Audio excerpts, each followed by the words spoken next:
How everybody doing today? I'm gonna follow up with that video of me doing an exhaust clip on my Honda hatchback. And so usually when I bought the car, not usually, but when I bought the car, I wanted to make it louder. It was too quiet, so I did a muffler delete, and I had one of my friends come check it out. He said it was still too quiet.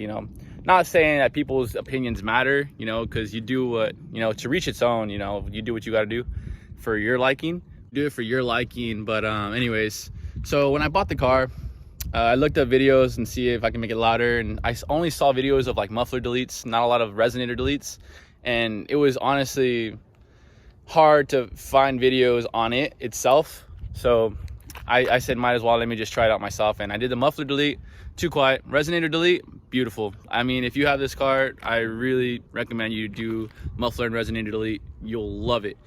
It's not too much, not too little. It doesn't sound like a riced out can like some of the Hondas, not trying to, knock on somebody's Honda or something, but I mean, if the shoe fits, Anyways, I'm gonna do some flybys, I don't think I'm gonna rev it. I don't really like revving my car. It's a Honda. I'm not gonna rev my car. Just do some drive away and come back, leave my phone on the floor or something, and see how that goes. But yeah.